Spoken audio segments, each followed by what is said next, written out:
In today's show, I'm going to be talking to a guy who's been a hero of mine for some time. When I first came across his name, I'll tell you in a minute who it is. He was on screen in Dubai in a packed out auditorium where he didn't actually have to turn up in person. Just sending a video was more than enough for people to come along and find out what he was going to speak about. In those days, it was all about internet marketing, but the things he's done since then and during are incredible. He's had the world's number one app that if you pressed it, it basically made noise like you'd made a ka-ching. He also is the writer of 14, 15 on the way books. He's in the NFT space with one of the world's top podcasts on blockchain and cryptocurrency. He's an incredible speaker, an incredible thought leader, and that's why he's up next on Speak on Stage. This show is dedicated to teach you how to jump and grow wings on the way down, and there's very few who can do it as well as Joel Comm.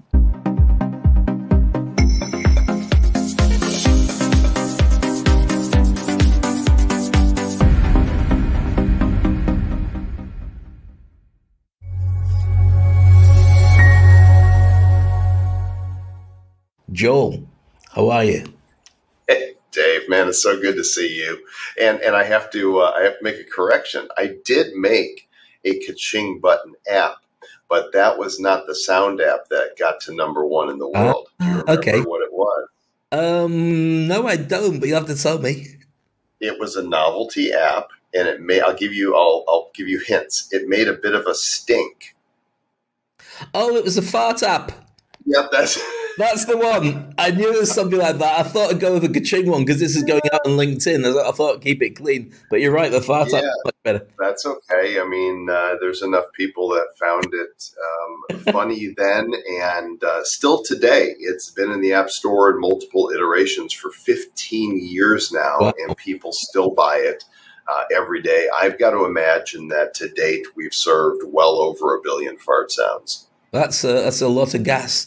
And in terms, It's a lot of laughter too, right? It's a lot of smiles. It's bringing joy to people, and that makes me happy to know that whether they're regular folks like us, at home playing with it, or whether it was a celebrity like George Clooney or Robin Williams, pranked Lance Armstrong with it when they were both still with us.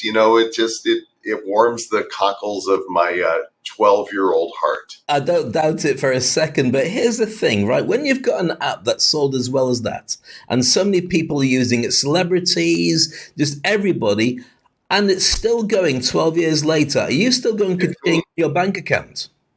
15 years later. 15 Yeah, it years. doesn't make a lot right now, but a few $1,000s a year comes in for myself and my partners, and I think our YouTube videos make some money as well. It's not something that we're actively working. It's just one of those apps from 15 years ago, the first year that the iPhone App Store was open, that still persists. And how many apps can have those kinds of legs?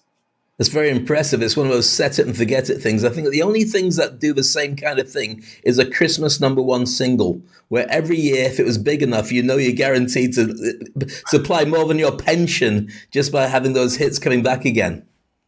I tell you, all I want for Christmas is some new Christmas music. They just don't make it like they used to because they make good stuff now. But in those days, there were million sellers.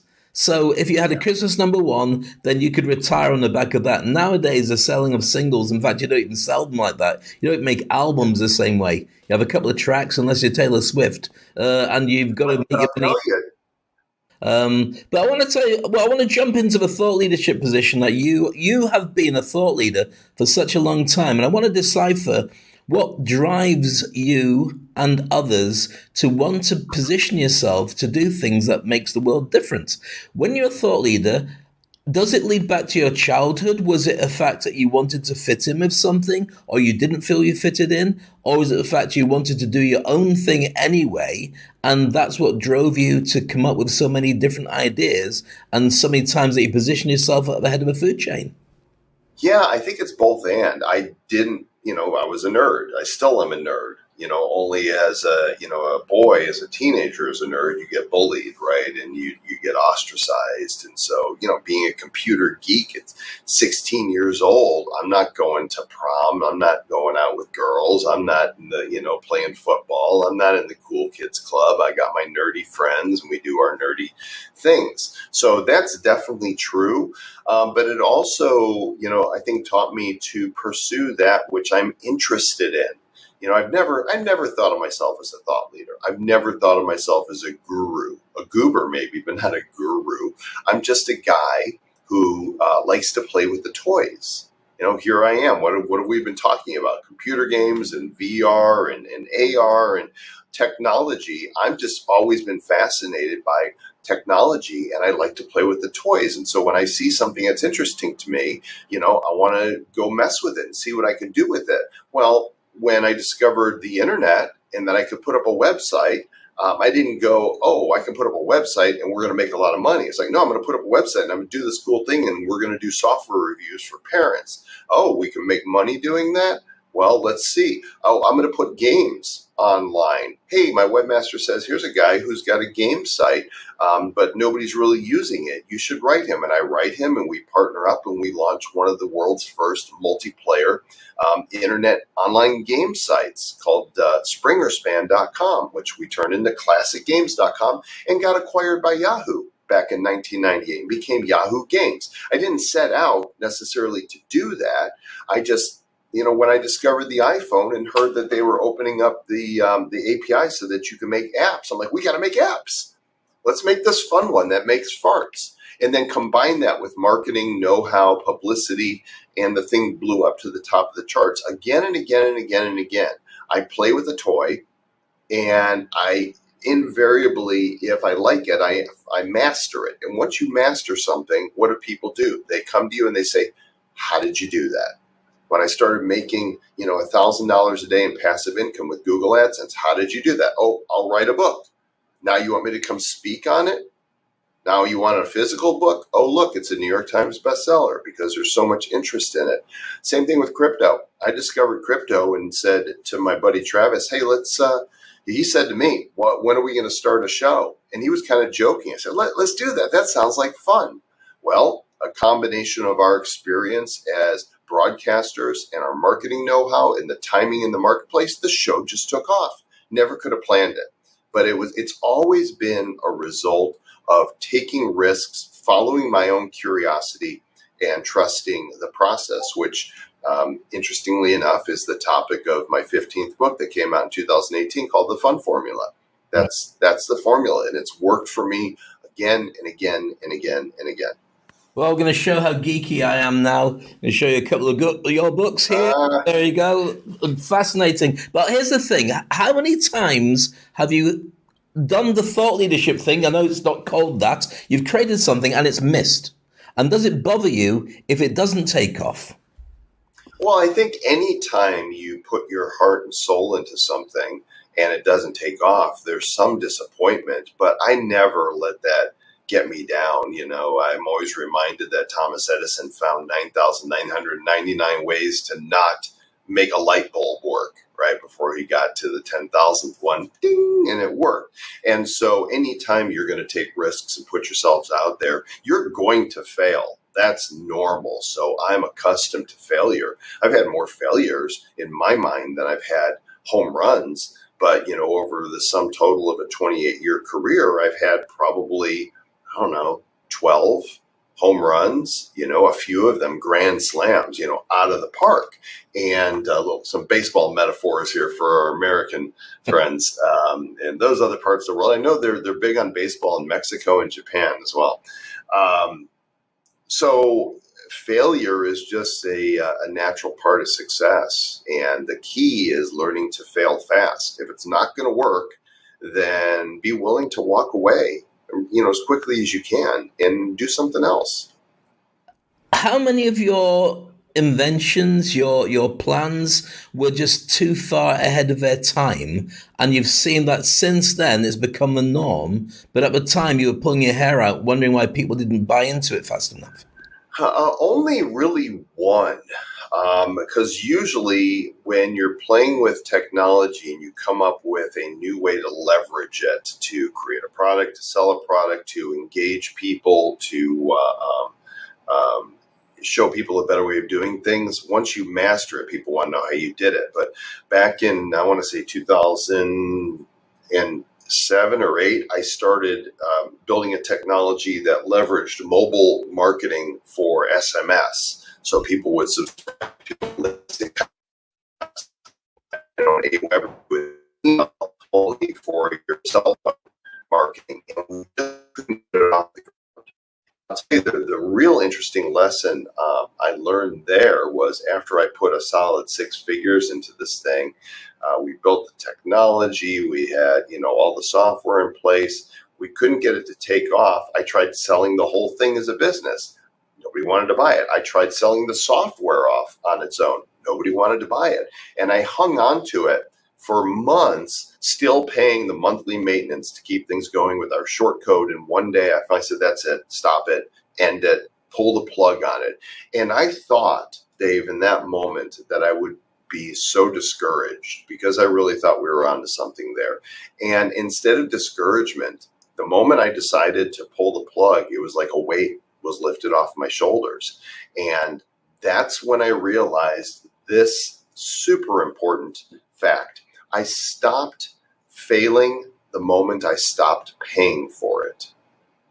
When I said, I'm done, the failure was over. It was now a thing of the past, and I felt released to go put my energy towards something else. And so never again will I just keep banging down the door.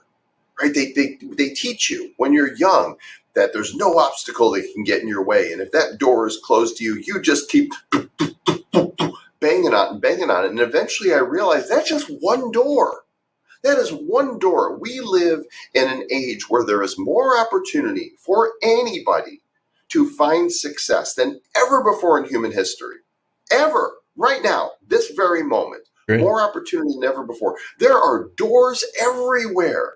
But when we get myopic and we just see that one door and I've got to push through and I've got to do that one thing, we miss all of this that is on our periphery. When we stop looking as though it's on our periphery and we evaluate, that's interesting over there. There's a little, that door looks like it might open up easily. That one there's a crack in it. That one over there is wide open. Oh, look, there's a window I can crawl through. There's so much opportunity.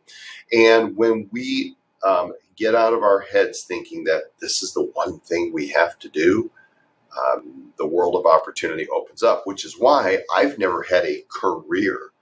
I went to school at the University of Illinois and I got a speech communications degree, not because I wanted to be a speaker, but because it was the easiest thing for me to get. In fact, I was terrified of public speaking, terrified.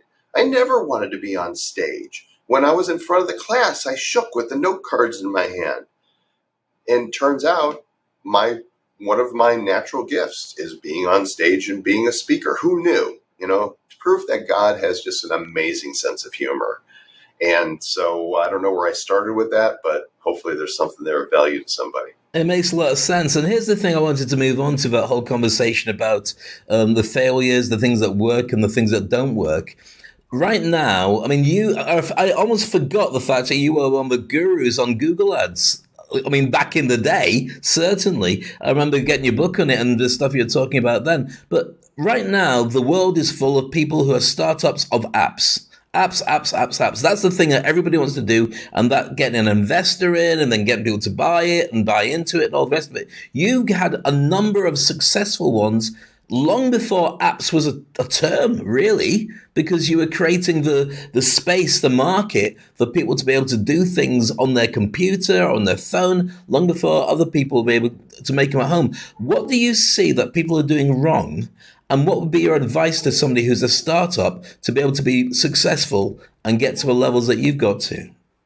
Well, I don't know which projects are doing something wrong. I do know that most businesses fail.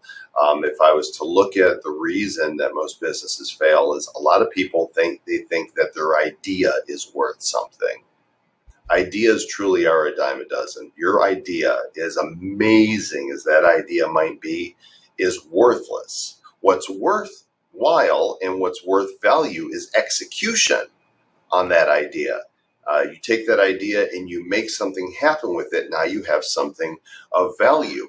And too many people look at what others are doing. They say, what's working right now? What have people discovered that how can I make money online? And they're always looking for what others are doing that they can replicate. I've never done that. I've always gone, what's interesting to me? What brings value to me? If it brings value to me, odds are it can bring value to others. Once I discover it brings value to my life, then I master it and I teach others how it brings value to them. And I've never been afraid to go, wait, nobody's doing that before? Oh, I can't do that. No, I go, nobody's done that before. Nobody's done that. I've got to try that. Nobody's done that. There is no roadmap for making this a success. We are blazing a trail. And that's been the story of my career. It's like, let's do things that others haven't done before. And if it works, we're going to lead others into that way. I got into social media early. I wrote the first successful book on using Twitter, for business back in 2008, and showed a lot of people how to use Twitter for their business. That's really the only way to go is to be a trailblazer. I'm not saying you can't succeed doing a knockoff of something that somebody else has done and putting a little twist on it. I mean, let's face it, there's nothing new under the sun, right? We have all the energy that exists within, our universe right now. And so we're just pulling molecules together and putting them together in different ways.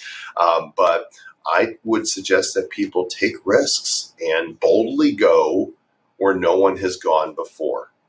Only geeks like us would understand the importance of saying things like that, which is fantastic. So, when we're talking about it, one of the things that you and I first discussed at the very beginning, as you're in Puerto Rico, you mentioned you were semi-retired, you're not driven by the same things. Now, is that because you've already got your legacy all done, so people know who you are and what you do? Is it because you're not interested in anything? Or does it come to a point of saturation where you say, I've done as much fighting out there as I want to do. I want to play in my games. I want to chill out, walk my dog, and just have a different world than being out there and being competitive like before. I think it's a little bit of everything you said there. First of all, I think that we are extremely self-important when we think that we're somehow making a mark that is ultimately going to be fulfilling. Making the mark, itself, having an impact is always fulfilling. But leaving our mark, saying, "Hey, I was here, I was important, I was special." We're all important. We're all special in different ways. Even somebody who, some blue collar worker that just goes to work for 40 years and is working with steel and is providing for his wife and kids. Guess what? To them, he is super important. He's a hero. So, whether or not we reach a lot of people, whether or not we're popular or people think, oh, there's something special because they have celebrity status, I'm not impressed by any of that. I'm impressed by character way more than how popular you are, how much power you have, how much money you have. Now, if you want to impress me as a person of power and influence, then show me what you're made of. Show me that power and influence hasn't corrupted you. Now I'm impressed.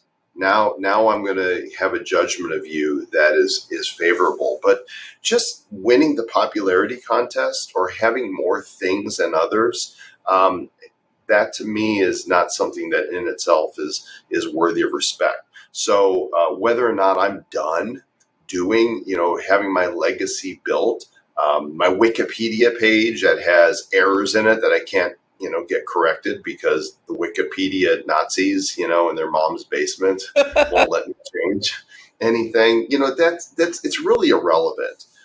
Somebody, if we make a mark, how many people 100 years after they're gone are remembered? Well, presidents, some world leaders, some celebrities. How about 200 years? Let's go 500 years.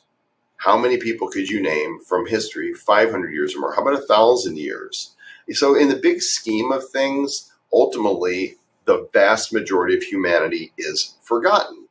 And so, what mark are we trying to leave?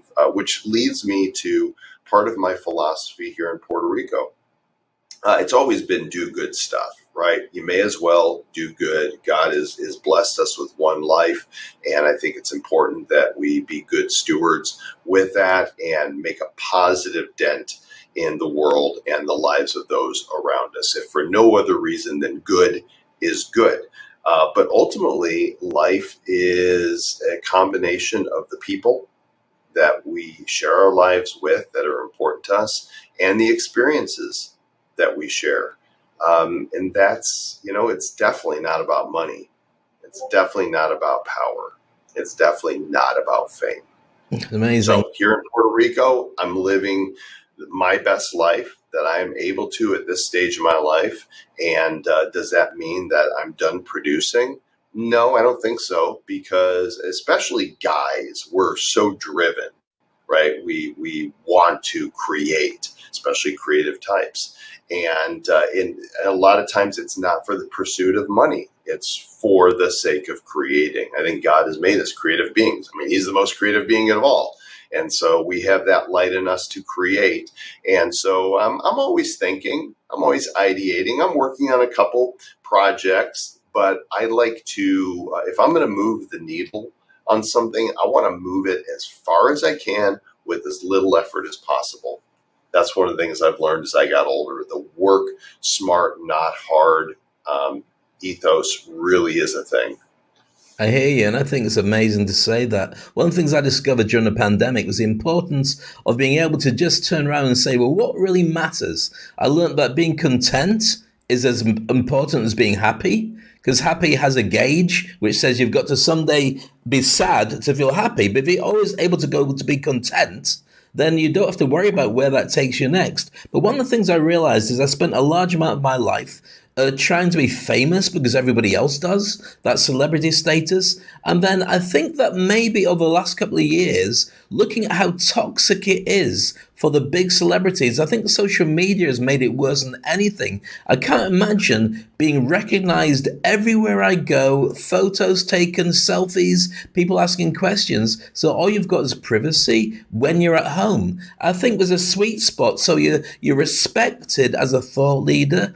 You're well known when you arrive because people know what to expect because they saw you on the poster, and that's why they buy the tickets. But outside of that, you're completely invisible to all other industries. And I think there's a magic for that. And I think that's really the industry icon, the thought leader is where people should be looking rather than the influencer that's seen and loved and known and hated at the same time by everybody. Yeah, I can't imagine having that kind of universal fame. I always enjoyed showing up at an internet marketing event or a crypto event where people knew who I was, and you had that selective fame. But then you walk out on the street and nobody knows who you are. So you have that moment of your ego being fed and you being able to pour out and give whatever you could of yourself to those who are there. Because I think we have a responsibility to that. When we're on stage, we're not there for us. We might be there because they think that we are the mouthpiece to be able to say this thing, but really we're there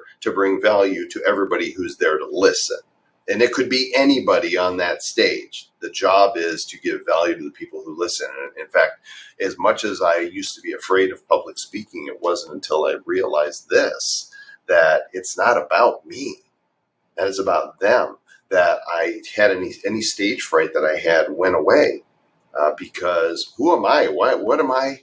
What am I scared of? That I'm going to embarrass myself? That I'm going to fail? That I'm going to stumble? That I'm going to forget? No, I know my stuff. They're there to hear that stuff. My job is to go out there and give them that stuff so that they understand something they didn't understand before, so that they believe that they are able to do whatever it is, this thing that they want to do, to infuse them with inspiration and motivation, and then get up the stage, take my little applause, yay, thank you, get paid, and hopefully they leave. They walk out that door with a piece of something that they will use in their own lives to get closer to where they want to be. And that's the bottom line. We're so temporary, Dave. Isn't it the truth? I remember when it was about 5 years ago. That just shows how long it is when we first connected in Dubai, and we'd never really met before, and we just ended up just talking rubbish forever until the sun went down. It was just an amazing experience, and I find that just now it's oh there you go, look at I that. just Oh my found it. I went on the iPhone and I searched Dubai, and it wow, was April 29th, 2019. my goodness, that's That's when amazing. we met face to face for the first time, and you've gotten, there Well, goes my phone. You've gotten grayer, and so have I. well, more than anything, I went through this period of time where I was getting my hair dyed. And so this lady came around, did all my hair, and then she would dye my beard and stuff in a kind of Barry White weird when Denzel Washington is not that black haired. And I got it all done. But what I found was after about 2 weeks, my own hair grew under it. And it was kind of like weird. So I'd shave it off, and then it'd go suddenly this color. And what I discovered was I started having my Oprah Winfrey thing. We know when you watch Oprah Winfrey's old shows, and when you watch the old shows, because they stack them back to back, one day she's thin, one day she's fat, one day she's young, one day, and so it's this weird thing. So when I was on social media, I started changing just within a month to a younger version of me when it went dark. And so I thought, you know what? Salt and pepper is good enough for George Clooney and Joel Comm. It's good enough for me. So I might as well just settle with that. And this is it. So apart from leaving grey hairs every now and again, it's not bad. And I think growing Yeah, old grey no. is important, isn't it? My thing has been, I don't care what color it turns as long as it doesn't turn loose. Hang on, fellas, stay put, stay. And I know guys that have gone completely bald, and they're rocking it like that. So maybe if I started losing it, I would go down that road too. But ultimately, we're not our hair, and we're not our hair color. We Exactly. are who we are in here, and even this is all just, this is a temporary Earth suit, and one day we'll stop using this to inhabit our spirit, our soul, and it'll have served its purpose. Well, one of the things I'd just like to add to that whole point you just made is the fact that they're saying that the age we are now, if we look after ourselves, we should make it to about 100 years old, which means that, I mean, I'm about halfway, just over halfway, as you are indeed, because we're not far off each other. That means we've got another couple of different careers ahead of us. Obviously, the nappy stage, we won't talk about that too much. But until then, we haven't aged really. I mean, life goes by so quickly. I think if you're doing the stuff that you love, like the comics, like the music, like the apps, like the gaming, like the laughing, I'm writing the books and connecting and standing on stages, there's no reason why you should ever get old. No, I agree. We still see ourselves as the person we've grown up with. And so I still enjoy a lot of the same things that I've always enjoyed, starting from when I was a child. And I look in the mirror and I do a hot take, and I'm like, "You're almost 60. You don't look like you're almost 60. You definitely don't act like you're almost 60. You don't feel like it." And I remember as a kid, so I'll look at pictures of my grandparents at 60 and think, "Wow, that was old," and they looked older, right? Life was harder. People weathered faster. They didn't have the medicine that we have now. And I think you're right. I think 100 will be the new 80. And as long as I can be healthy and have my mind, that's the thing. I've lost parents to dementia, and that's just, it's such a tough way to go. So staying sharp, I think part of that is staying active. Part of it is being in a good community. I decided this last year that I was going to drop a bunch of weight because the body does start deteriorating, and if you start getting your organs start going, "Oh, I'm not going to work the way I used to because you're making me work overtime," that helps age us faster too. Very true. There's one area I'd like to just embrace before we finish this conversation, and I know that the minute I mention it, we're going to go down a rabbit hole that we might not get out of. Because Okay. in the time when we last chatted, AI wasn't really a thing, and now it is. and it's everywhere. The metaverse was a conversation that we were joking about and what was going to happen there. The metaverse has kind of moved to one side a little bit, and Zuckerberg's thrown himself heart and soul into AI. What's your thoughts about AI? Do you think that brings a load of opportunities for everybody? And certainly in the position of it being a thought leader, can you fast track to where you need to be better and easier by using AI as your guide? Well, I think it definitely is a huge shift. When we look at the competency bell curve, like that, you have people over here that are incompetent and shouldn't be doing a thing in the first place. Then you've got the great middle that they're average at what they do. And then you have those over here that are excellent. With AI, any job or a skill that can be done by AI, if you're not in that top 10% of competency, you're not going to be needed anymore, right? That goes for content writers. That goes for artists in many respects, paid artists. I'm not necessarily talking about people that create art for art's sake. That's always its own thing. But digital art, AI art, I create AI art now, if that's what we're calling it. I can do things with Midjourney and Dolly that I could never, in a lifetime of training, ever do even one picture like to the quality that I see done that I'm creating with AI. So it's a huge game changer, and there's people that are upset about it, and that's fine. Be upset, but I'll tell you this: whining and complaining about it isn't going to serve you at all. It used to be when somebody was no longer necessary for a job because technology came along and did it better. We would say, learn to code, right? You better learn to code. You need to, if flipping burgers ain't going to cut it because they got robots doing it, go to school, learn how to code. Well, it's not learn to code anymore. While certainly there is a need for it, AI can write code as well. So the new go-to should be learn to prompt.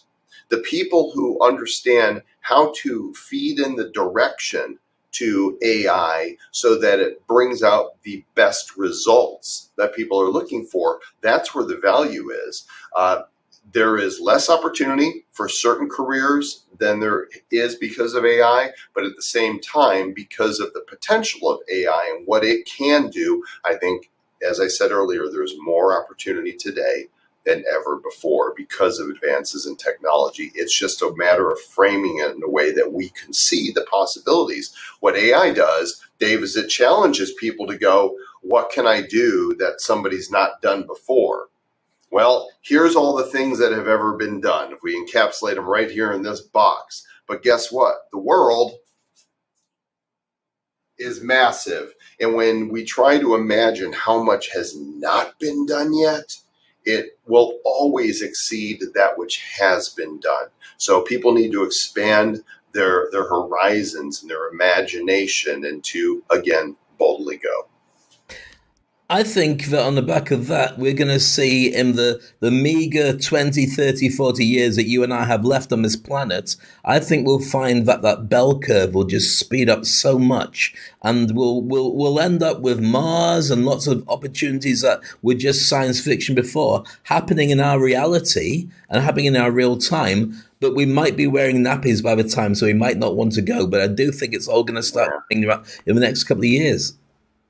Is it better? Is it worse? I don't know. We just know that it is, and there's no stopping it. There were those when the automobile came around, they criticized it and they said horse and buggies are plenty good for us. We don't need these machines.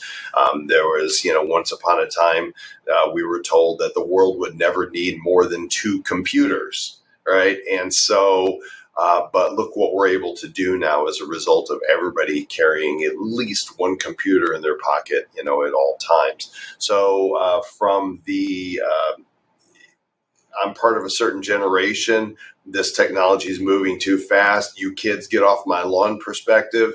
Change is always difficult. But from the future looking back, they're gonna if you're a baby born today and your mom and dad put the new iPhone 15 Max Pro in the crib next to you, that piece of technology that is right up against you will be the worst technology that you'll ever experience going forward. The worst. It's true. So The future is going to be real interesting. And you said 20, 30, 40 years we have left. You promised me 100, so that means I got 40.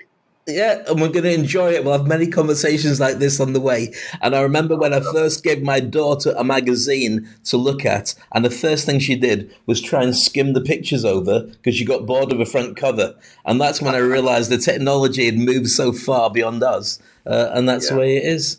Joe, I'm going to let you go. It's been a pleasure catching up with you. That was amazing. And I know we could talk forever. And this is one of the most serious conversations we've ever had. We're going to geek out next time. And I love the fact that, as always, you're young, you're vibrant, you've got new stuff on the horizon, but you're chilled out, laid back, and enjoying life too. It's an honor to chat with you. Thank you so much. It's my pleasure, Dave. Thanks. Amazing. There we go. Joel Comm chatting with us here on Speak on Stage. He's one of those guys that when you first connect with him, you realize that not only does he know more than you, but he's more than happy to share all the very best of it with you. And that's what comes from the best thought leaders. It's not just about what they know. It's about sharing that legacy and helping to get you to the next level as well. And we'll be doing that with more great stars on this show. Do not go anywhere else. Check out the old episodes and we'll teach you how to jump and grow wings on the way down. Thank you for watching. Speak on Stage.